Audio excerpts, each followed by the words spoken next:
Assalamualaikum warahmatullahi wabarakatuh. Perkenalkan, aku Febrinda Rohadi Suara dari Universitas Mahakarya Asia Yogyakarta. Hari ini aku mau sedikit menjelaskan tentang apa saja yang udah aku pelajari di mata kuliah Entrepreneurship dan Business Project. Yang pertama ada pengembangan ide bisnis. Dimulai dari pengembangan produk, atau bisa diartikan dengan memperbaiki atau memodifikasi produk. Jadi contoh nyatanya itu handphone, kan ada pengembangan atau upgrade-nya dari spesifikasinya, terus warnanya, ada variasi tipenya juga. Nah, itu contoh dari pengembangan produknya sendiri, memperbaiki atau memodifikasi produk. Lalu selanjutnya bagian yang kedua itu ada pengembangan dari pasar. Maksudnya adalah yang tadinya kita cuma punya satu kios, kita jadi buka 2 kios di tempat yang strategis gitu. Jadi itu bakalan memperluas pasar kita. Selanjutnya ada pengembangan dari organisasinya sendiri. Maksudnya adalah kita lebih meningkatkan atau memperbaiki dari sistem operasionalnya, kayak pemasaran, terus produksinya, kemudian ada dari tenaga kerja. Lalu selanjutnya kita juga bisa pakai cara promosi, yaitu mulai dari pasang iklan, sebar brosur, kita kasih promo diskon, cashback gitu. Itu tuh bakalan bikin produk yang kita hasilkan itu tuh jadi lebih dikenal gitu, jadi berkembang. Yang selanjutnya dari pengembangan bisnis sendiri adalah kita bisa menjalin kerjasama sama pihak lain atau perusahaan lain, terus buka jalur dropship atau reseller gitu. Terus poin yang kedua itu ada tahapan dari pengembangan ide bisnis, tahapan dari hal-hal yang udah aku jelaskan tadi di awal. Jadi yang pertama itu kan kita harus punya ide usahanya, produk apa yang mau kita bikin gitu kan. Terus ada penyaringan dan penyaringan ide dari usahanya, terus konsep usahanya. Misalkan kita punya banyak ide, banyak konsep, itu kita saring yang mana yang mau kita fokuskan, yang mana yang menurut kita itu bakalan untung gitu, bakalan memberikan keuntungan buat kita. Terus habis itu ada pengembangan rencana usaha.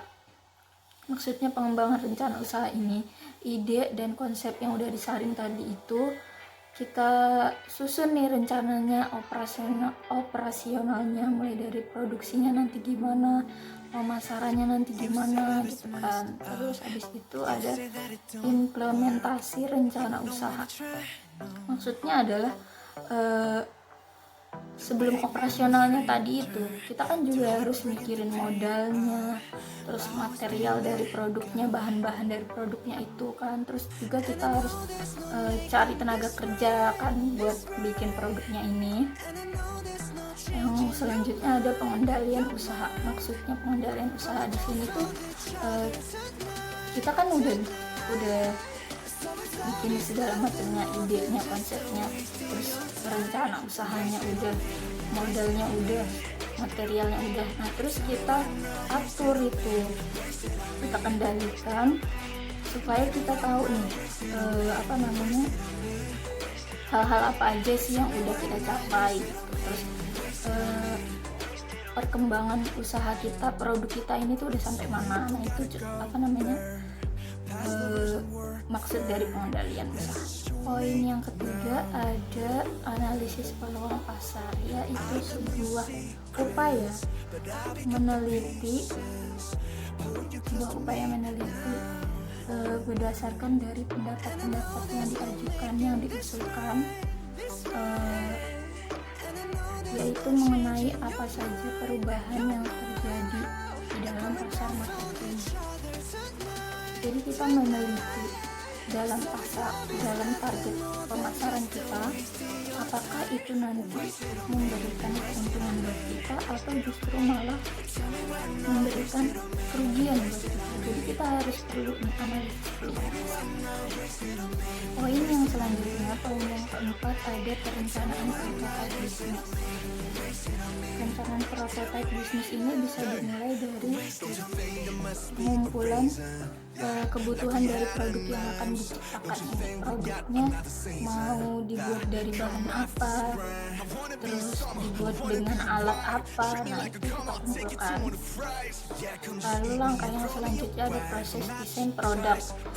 Proses desain produknya ini tuh maksudnya produknya ini tuh nanti mau dibikin seperti apa, kita gambar dulu, kita desain dulu produknya bakalan berwujud seperti apa nanti kan.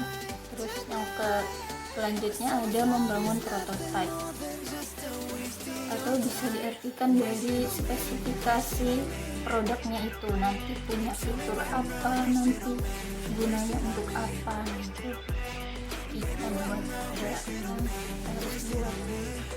Selanjutnya di situ ada evaluasi dan perbaikan dari produk.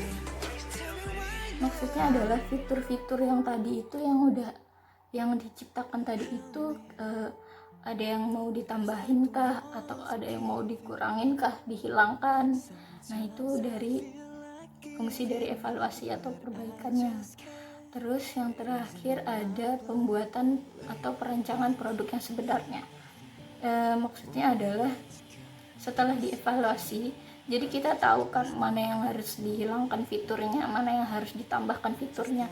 Jadi udah selesai nih, udah pas lah, udah bagus lah.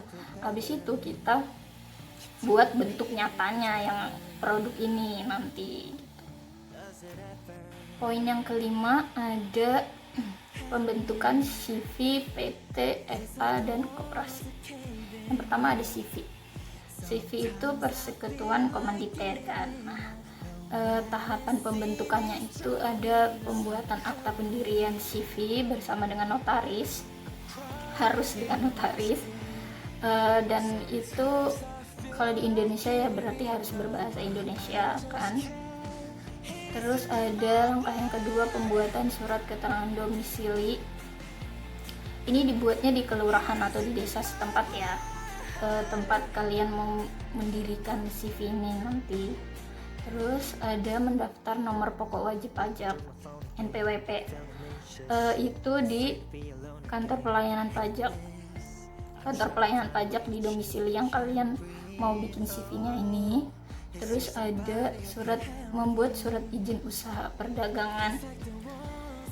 Membuat surat izinnya ini tuh ke Dinas Perindustrian dan Perdagangan kota atau kabupaten, tapi itu untuk yang izin usaha menengah dan kecil itu ke Dinas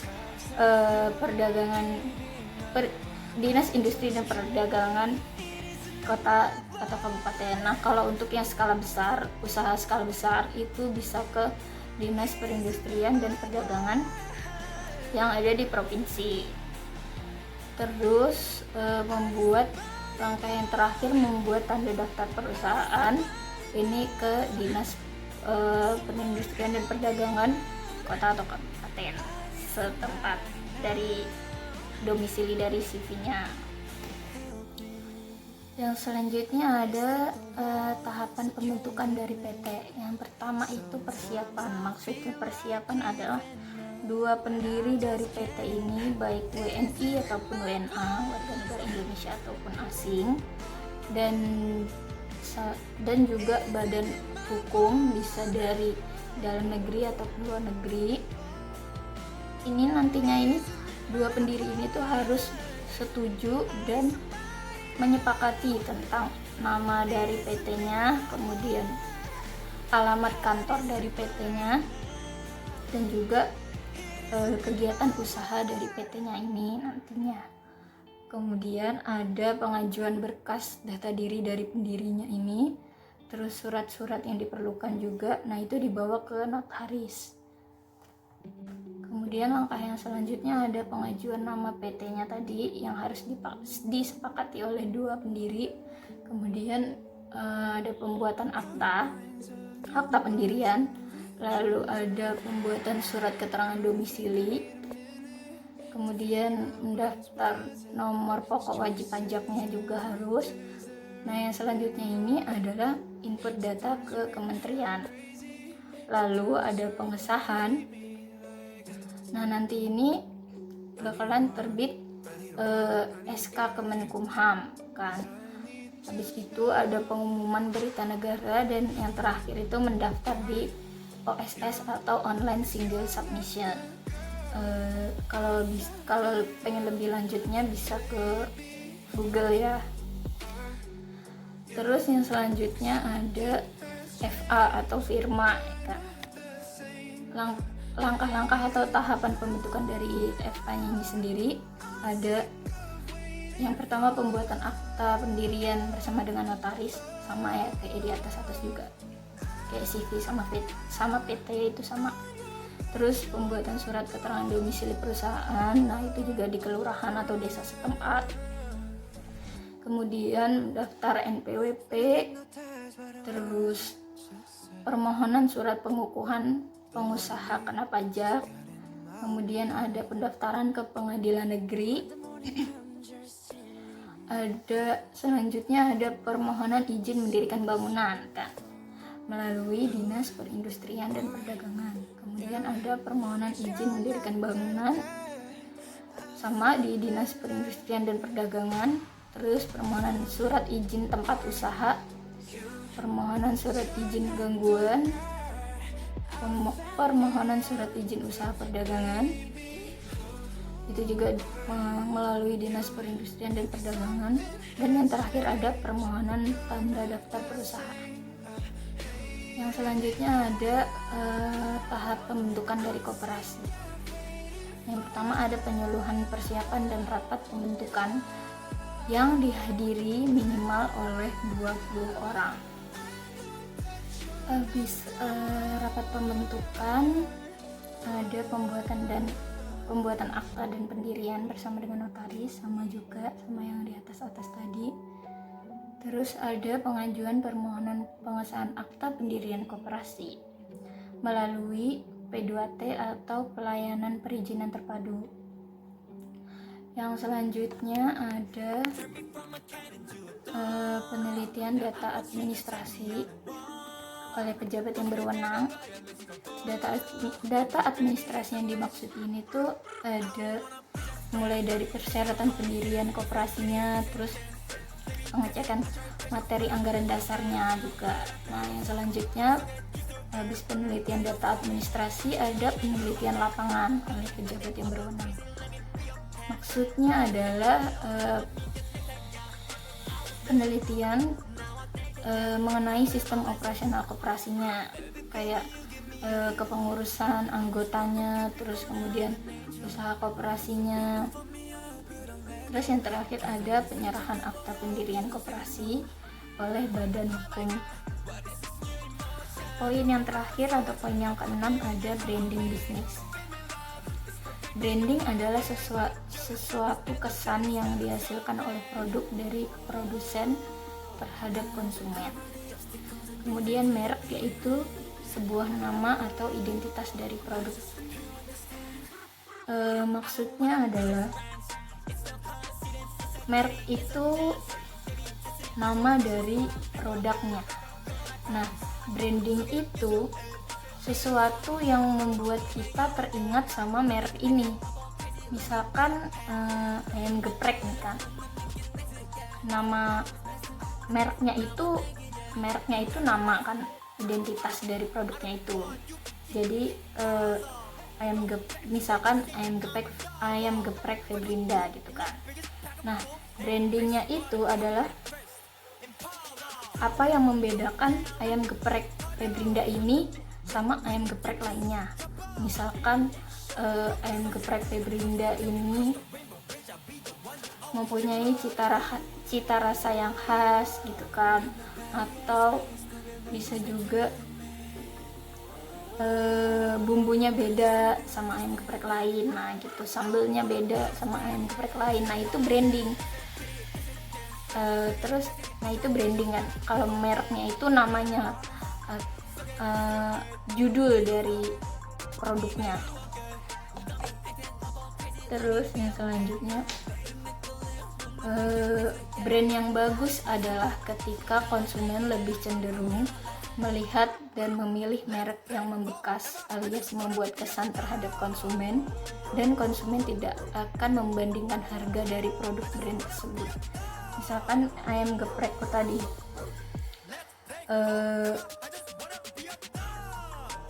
kenapa sih ayam geprek aku itu, ayam geprek Febrinda itu bisa terkenal? Karena itu memuat brand yang bagus gitu. Bumbunya beda tadi, terus cita rasanya beda tadi, sambelnya beda gitu kan. Nah itu bakalan bikin konsumen atau pembeli ayam geprek aku itu nanti, dia jadi nggak bakalan mikir-mikir gitu kalau mau beli ayam geprek Febrinda gitu kan, soalnya karena emang beda dari yang lain gitu, dan itu membekas dan memberikan kesan di konsumen atau pembeli ayam gepreknya itu. Nah jadi itu dia hal-hal yang aku pelajari selama semester 3 ini di mata kuliah Entrepreneurship dan Business Project. Semoga dapat dimengerti dan semoga bermanfaat, dan juga kurang lebihnya mohon dimaafkan. Saya Febrinda. Wassalamualaikum warahmatullahi wabarakatuh.